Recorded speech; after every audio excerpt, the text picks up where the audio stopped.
Welcome to the channel. I'm Seamus Pendragon. This is my buddy James the Just. And today the topic of discussion is for Christians to vote biblically. Okay? Now, what brought this whole discussion about was I was coming up to White Cloud here in the Grand Newaygo County, Michigan, and to visit my buddy James, of course. And this church, the Church of God, just south of town, had this sign draped over what would normally be a sign telling people what the name of the church was.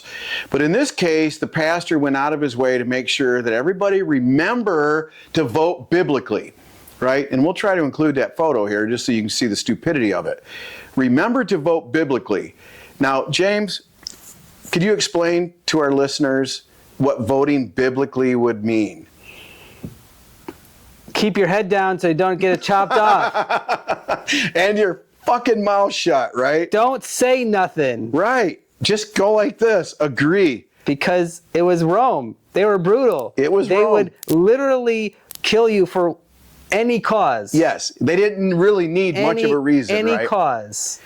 So to vote biblically means not to vote at all, which is why we are encouraging Christians across the United States of America and Europe to stop voting because it is unbiblical. And I'm going to go ahead and I'm going to go one step further and I'm going to say that there is not a Christian at all in the United States of America. There are people who proclaim they are Christians, but there ain't a damn one of them that even make an attempt to live within the confines of this wonderful book that I brought with me today. I know everybody's thinking, Seamus Pendragon has a Bible? Well, you know, there's a book written by a guy named Sun Tzu, right? Yes. You've read it. Yes. The Art of War. The Art of War. Well, we're at war, folks. I don't know if you realize this or not, but we are at war. And for those of us who find ourselves in the minority, those living on the fringe of society, those non-Christian folks, we're at war. And the odds are stacked against us, right? At least at this point. You have to know your enemy. And the only way to know your enemy is to read and study this thing right here. Now, you don't have to. I've gone through the trouble of looking some things up. Is there anything you want to share with the folks while I'm looking this up? Well, when you're talking about voting biblically, it has this connotation that you better make sure you do what God wants you to do. And then there's this whole idea of caring about the moral issues, right? So Christians have been duped into supporting these terrible dictator-esque presidents based on the idea that they were going to overturn some moral wrong that was happening in our country. And I think there's several big, huge issues with that.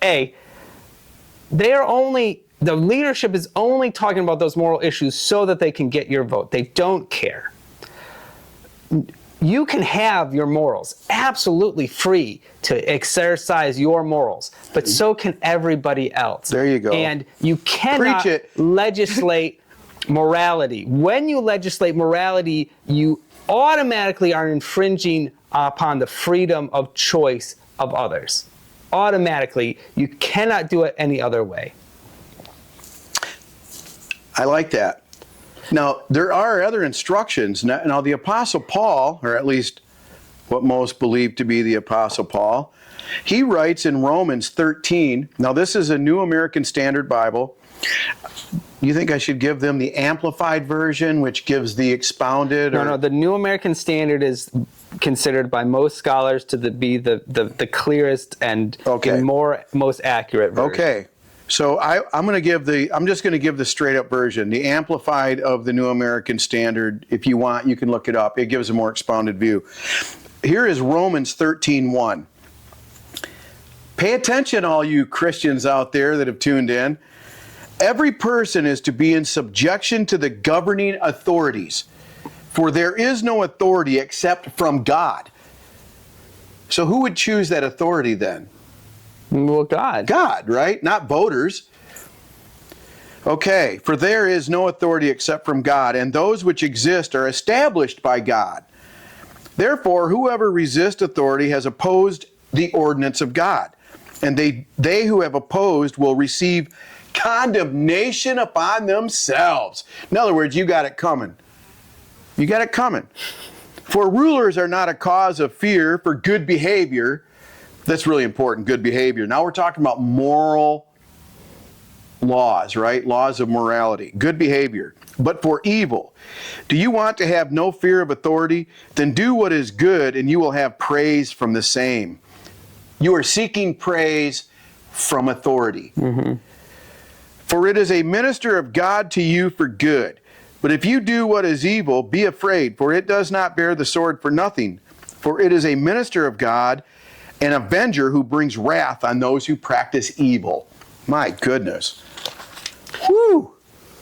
Holy smokes. Submission to authority is one of the more toxic elements of the Christian religion. It's also a very strong part of the Muslim religion, even though in their books they talk about the equality of man very clearly, but in practice they, like all of us, the communists do the same thing, Buddhists do the same thing to a lesser degree. That most of us like the idea of hierarchy.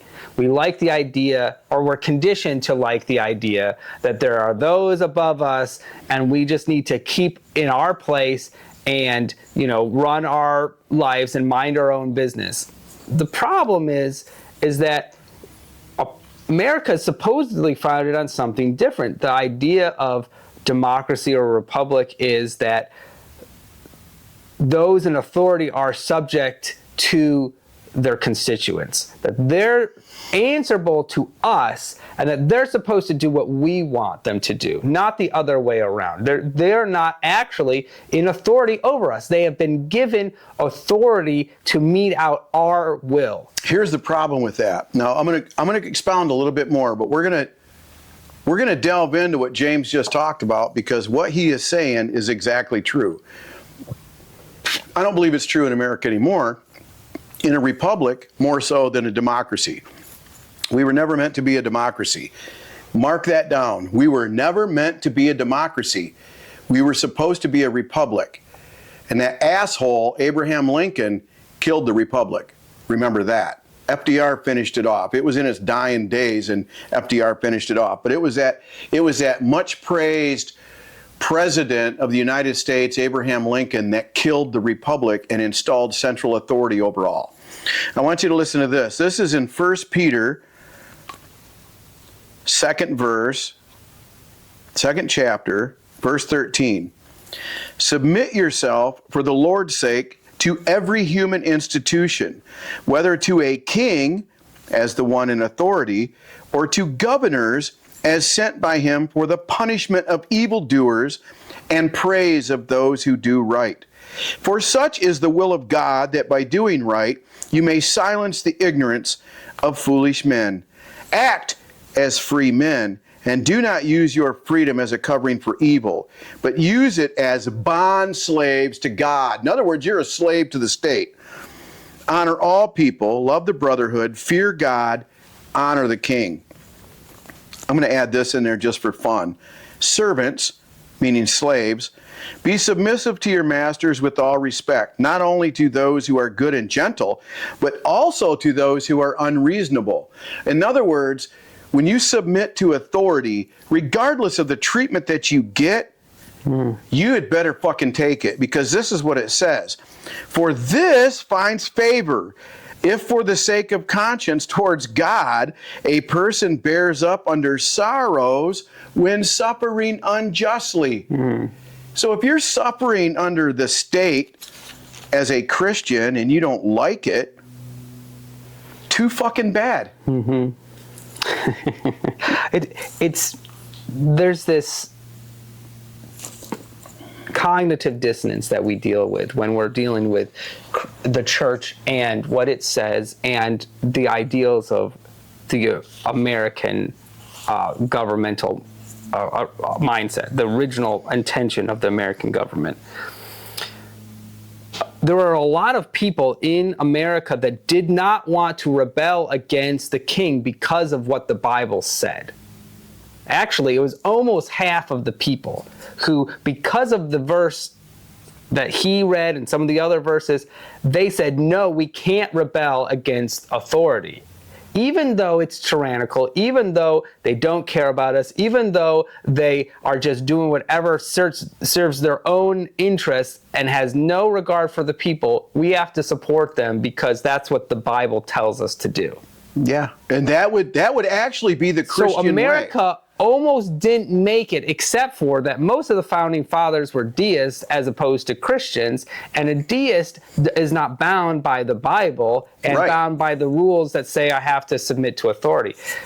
So when the Christian nationalist movement took over, they subjected us back to the same tyrannical government that we had rebelled against. That we set up a new kingdom for the elites in our government, and that we, as the Christians, just had to mind our place and support them no matter what.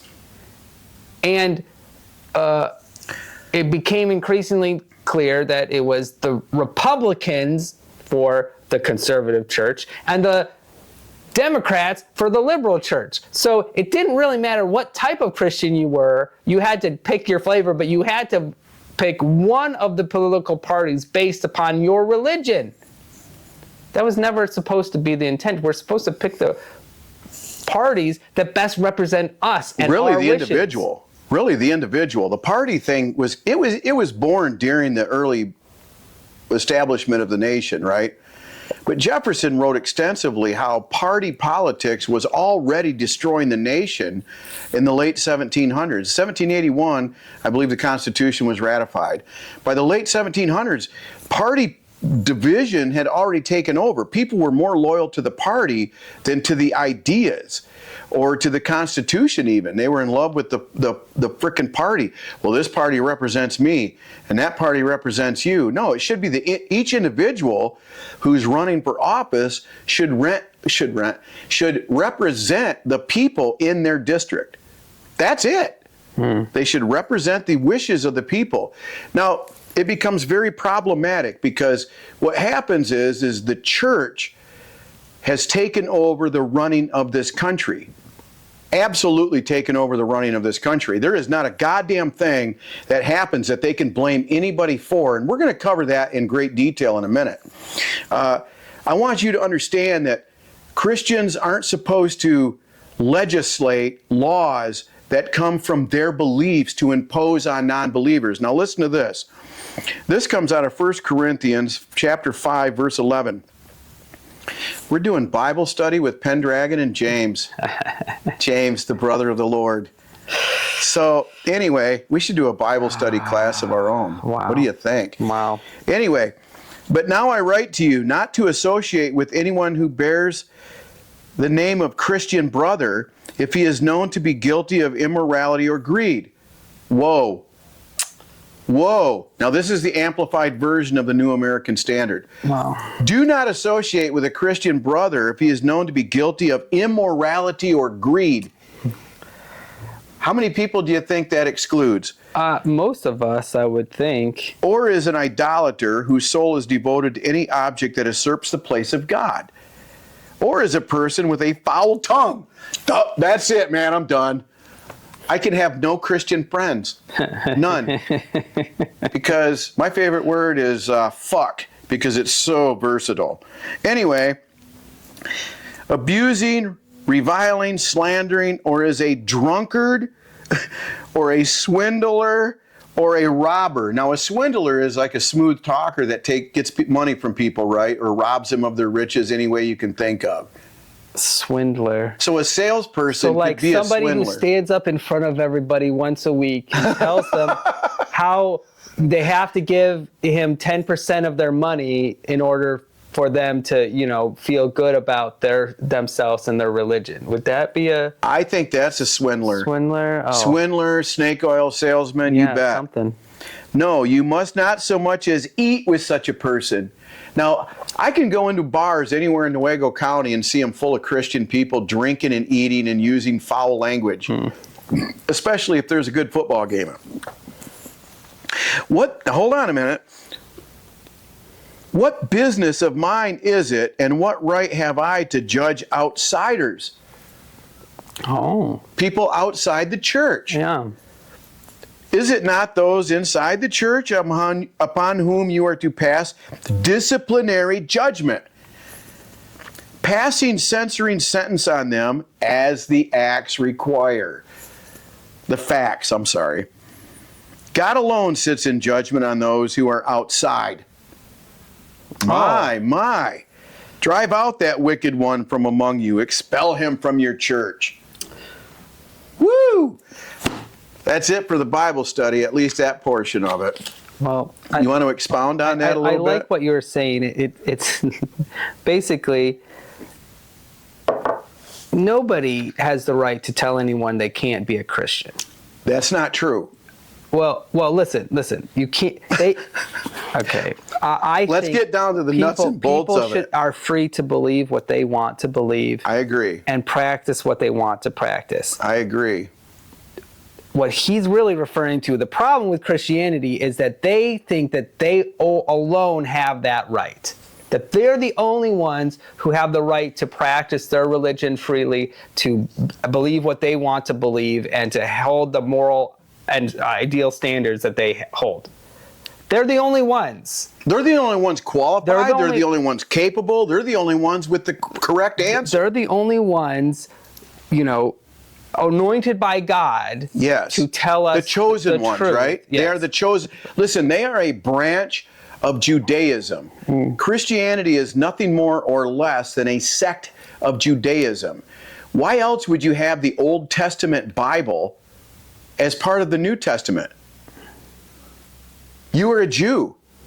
You are a frickin' Jew. You're not a Sadducee, you're not a Pharisee, and you're not an Essene. You are a Christian Jew. Yeah. And that's it. That's it. Yeah, and that's it. But what James was talking about, I got to pull something up here. So give me a minute. I don't have somebody that I can say, hey, yo, Joey, pull that up for me, would you? So we got to do it ourselves here. And what I just saw, I get a lot of stuff into my inbox based on the algorithm, right? So on CNN.com, there's an article on Southern Baptists overwhelmingly call for a ban on gay marriage.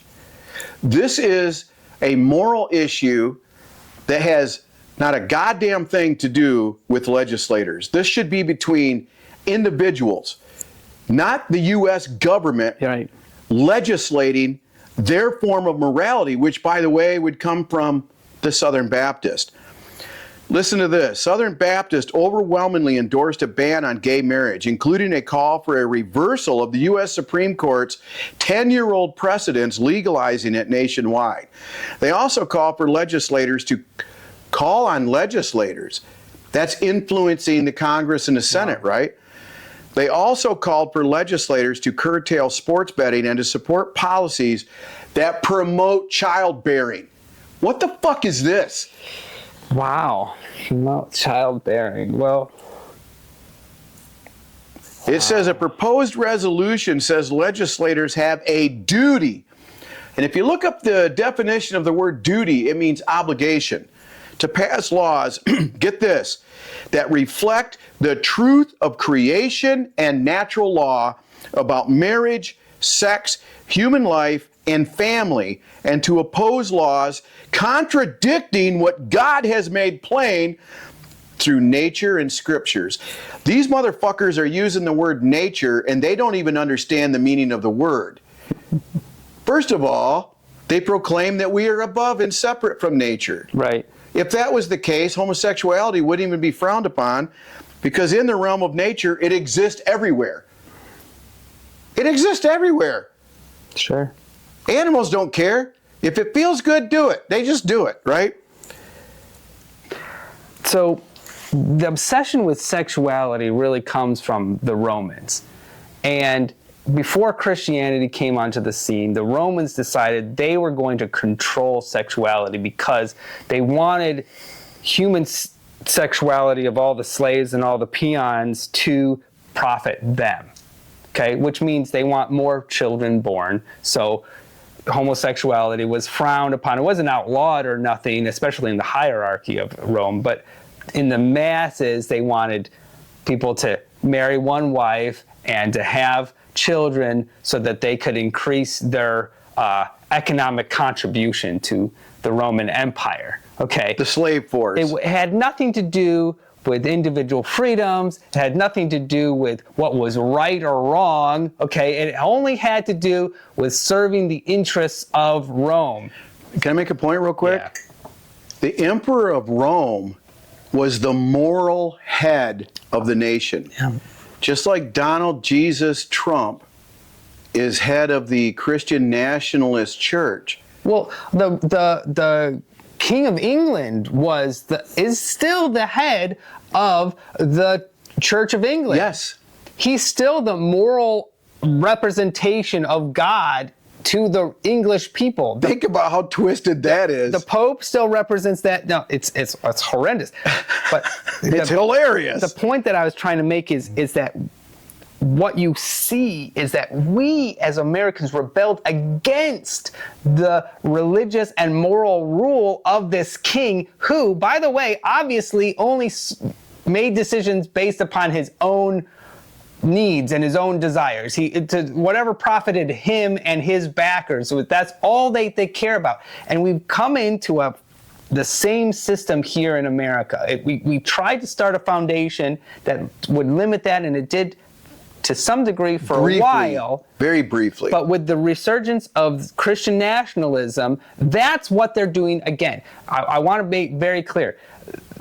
They're not promoting this sexuality, purity thing because they care about people. They're promoting it because they care about their bottom line. I think it goes even further. I think it creates a division amongst the people. Now, if the people in this country were ever to get their head out of their ass, and I think there's too many sheep at this point to do it. I think when you have a 65 to 70%, and in some cases like this fucking state where we live in, probably 80% of the people are claimed to be Christians. They don't think for themselves. They don't make decisions for themselves. They don't define their own morality. You have people just following the leadership. And by the way, you're not going to get elected in this country, in most cases, unless you are a Christian of some sort. Yeah. Yeah, well, because you have to have the appearance of being right. You'll love this one, okay? So, not trying to necessarily pick on a particular state, but you brought up the Southern Baptist, okay? Yes. So, Mississippi is one of their strongholds, okay? And Southern Baptists really believe homosexuality really bad. I'm glad you brought that state up. Guess where the people view the most gay porn? It's the third. Okay, well, anyway. But think about it. Population-wise, I don't remember what the other two, New York is one of them. Yeah. But you had tens of millions of people just living in New York City. They were in the top three. They were in the top three of the viewed. most Yes. viewed gay porn. We didn't even coordinate that, but it came out on time, man. And I remember, you probably told me this, but I kept thinking about that. And see, the problem with moral legislation or moral judgment is that you make people hide. Yes. You make people afraid to be themselves. And again, that serves the interest of those in charge, because the less people are themselves, the less they'll find opposition, because it's Yes. only by finding your own voice and valuing your own personal freedom and your personal autonomy that you would oppose the religious oligarchy that runs our country. Absolutely. Now listen, I did a little research on this. I've done a lot of research on this actually, but I did some for this presentation. Bullet points for Christian voting habits. So this is to all you non-Christians out there. Now, I'm going to make it very clear. There's only one thing that pisses me off worse than a fucking Christian trying to impose their morals on me. And it's a non-Christian who has adopted Christian morals because they're either too stupid, too lazy, or too chicken shit to form their own morals. Now, I'm going to tell you, most all of these points come from the Pew Research Center. I'll make that point outright. Protestant voters associate the most with the Republican Party, with 59% overall Protestant voters going with the Republican Party. 59% overall. White, this is important. And most of these are, I think, boomers. Yeah. Okay? White evangelical voters, however, vote 85% with Republicans. Protestant black voters, 11% Republican, 84 Dems. Hispanic, the most evenly divided actually, at 49% Republican, 45 Democrat. White Catholics, 61% Republican, 37% Democrats. Hispanic Catholic, 35% Republican, 60% Dems. The Mormons. Has anybody ever heard the story about how the Mormon church was born? It is almost as fantastical. Look up South Parks. South Park has an awesome... Dumb. Yes, it is fucking awesome. You guys, Trey and Matt, you guys are fucking awesome. Watch the South Park clip on Mormonism. You'll love it. Mormons vote 75% of the time for Republican candidates, 23% with Democrats. Muslims, 35% Republican, 60% Democrat. Jewish, 29% Republican, 69% Democrat. Atheist, 84 Democrat. Agnostic, 78% Democrat. And none, 62% Democrat. Well, it's interesting that you point out the atheists and those other people, because the Democrats have promoted themselves as the representative of the minority. Okay? It's bullshit, by the way. Democrats and Republicans don't care about anybody but themselves. Just I'm going to lay it out there. For every one candidate that cares about the constituents, there's 100 that don't. So that is, I think that's true. We met one guy that seemed distant, but he wasn't actually a... Well, he's a candidate. He was a candidate for... If we can, we'll get him on and talk to him. But the point being is, these religions are telling you how to vote.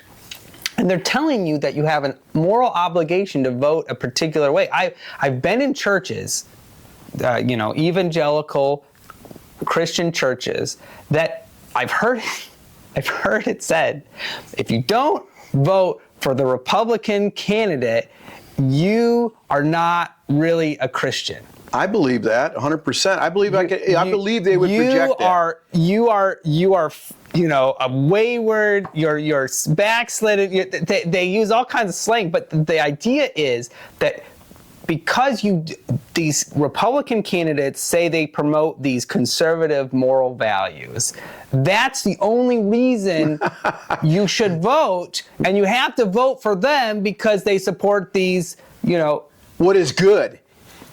Come on. Listen, we're going to talk about that. I got some more in here, and we're going to talk about that at length. I want to point something out. White evangelical voters increased identification as Republicans by 20% in the last 3 decades. That, to me, represents that drowning man that's reaching for anything he can grab a hold of, right? So Christianity is on the decline. Since 1990, the percentage of people identifying as Christians has declined about 20% at least. It's right around the 65% mark. This is important, because what you're saying rings true. Regular church attendees lean heavily towards Republican Party, less frequent among less frequent attendees, with 8 out of 10 white evangelicals voting for Trump. When I say evangelical, I want you to identify them as radical Christians, Christian nationalists, or conservatives. And now I have this. This is not the definition I would want to be identified with. Conservatives, Do you even know what that means? Merriam-Webster definition of conservative, and this is not entirely, but this is what pertains, of or relating to, favoring a philosophy of conservatism, especially in a political sense. This is a British party. Of or constituting a political party processing the principles of conservatism, such as a country's conservative party. Of or relating to any of various conservative state-level political parties in America, tending or inclined to maintain existing, this is important, tending or inclined to maintain existing views, conditions, or institutions. Right. Would the church be one of those institutions? Listen, traditional. The conservative church is all about maintaining the status quo. The Republican Party is all about maintaining the status quo. The Democratic Party is all about more progressive programs that they're in control of. So it's really the same thing. Okay. It's a different view of control. Both parties want to control how people fucking live, and this is the problem I have with both parties. Yeah. Look, the American people are opposed to freedom, and we'll cover that in another session. Americans are opposed to freedom. Yeah. Lock that in your little noggin. Okay, now conservative, marked by moderation or caution, also marked by or relating to traditional norms of taste, elegance, style, or manners, tending to avoid qualities or elements that are novel, showy, etc. In other words, don't dress too provocative, don't wear too much jewelry, don't wear too much makeup, don't dye your fucking hair orange. God's forbid if your hair is orange at birth, right? According to Pew Research, 72% of white evangelicals approve of Trump's job as president. I'm not going to say any more. This would include his inhumane immigration policy, which this is my own, I consider racist, anti-Catholic, anti-non-Christian religions in nature. 7 out of 10 white evangelical Christians rate the ethics of his administration as good or excellent. This is in conflict with the 62% of the general public. This includes other Christians, by the way, which rates his administration ethics as poor or fair. White evangelicals are the only group that approve of his ending the DEI policies as well as the implementation of tariffs. Are these the fucking people you want running this goddamn country? Maintaining the status quo. Trump ran on that thing. He's, Hey, look, this is no surprise to anybody. No. He didn't get up there and fucking tell people that I'm about inclusiveness. No. He didn't get up there and tell people that I'm all about bringing people together. He ran ads basically fucking just ramming shit down people's throats about the fear factor.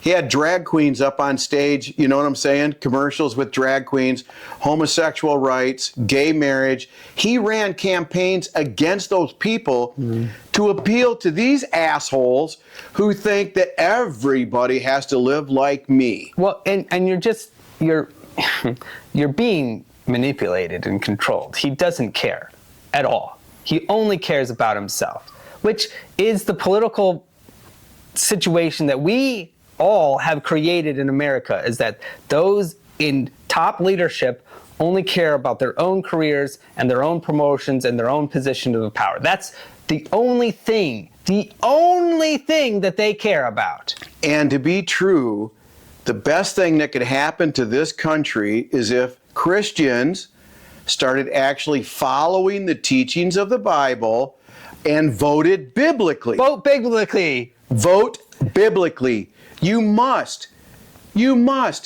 Listen, if anybody has any fucking doubt, read this book. I go back to the origins of the church. You know who birthed the church?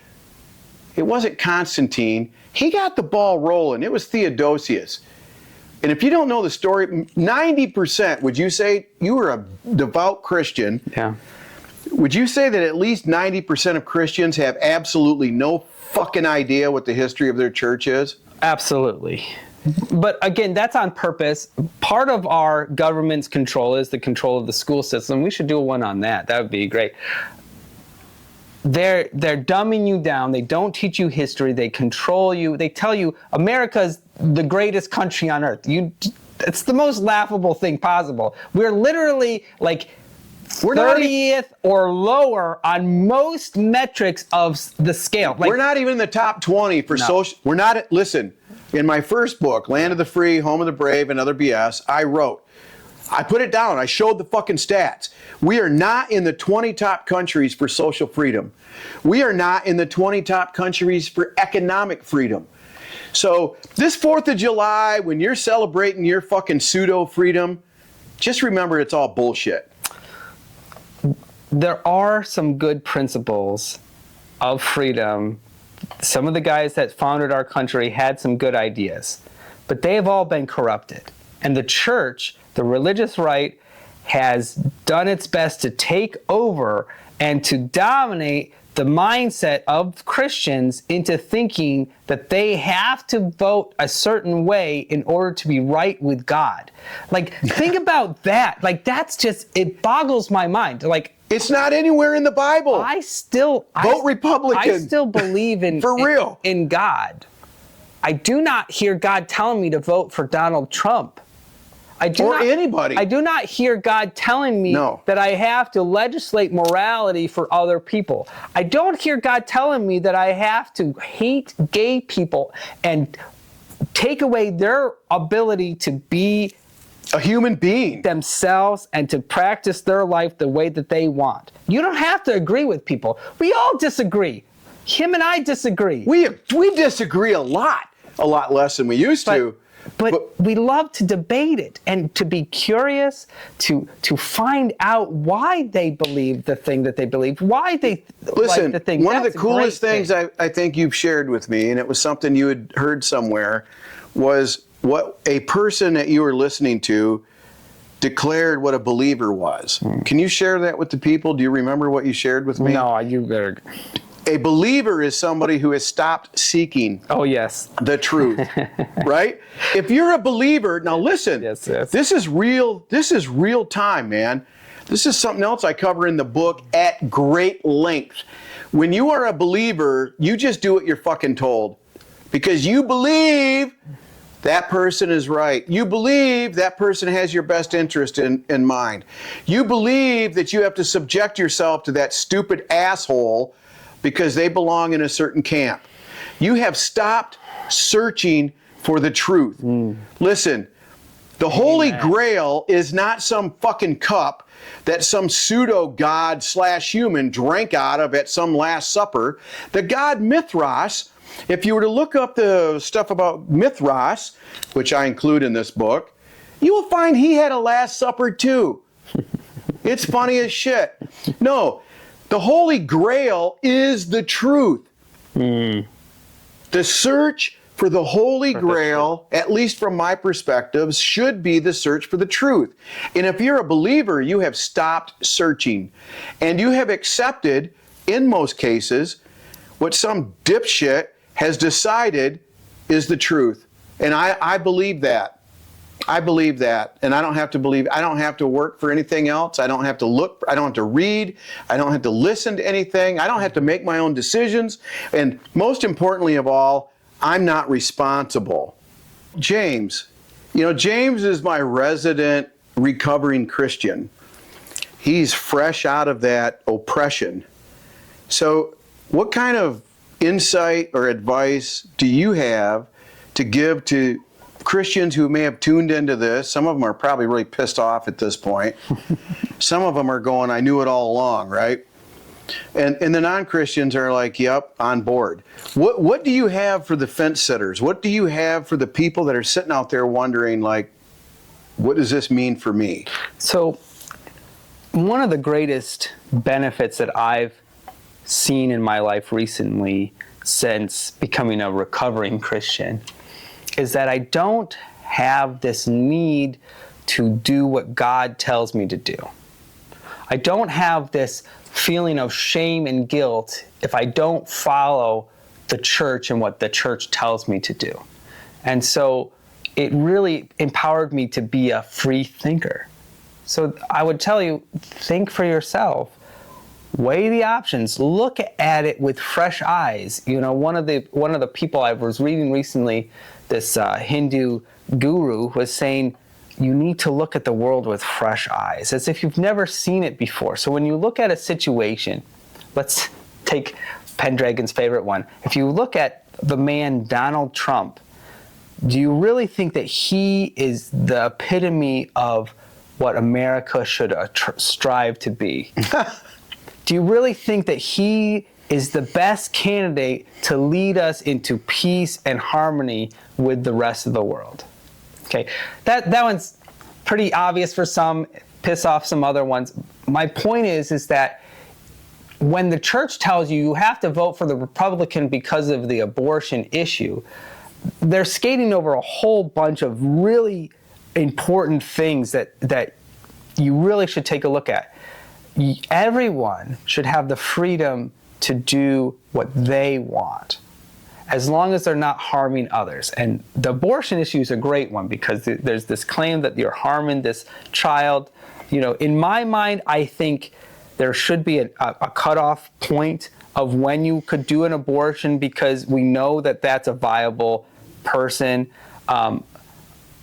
But it's debatable. You can debate it. We should find out what's the best course of action that harms the least amount of people collectively. That's what our government was supposed to be. It was supposed to be the very best of us. Like, you look at the 1776 meeting of all the delegates of these states. They sent their best guys.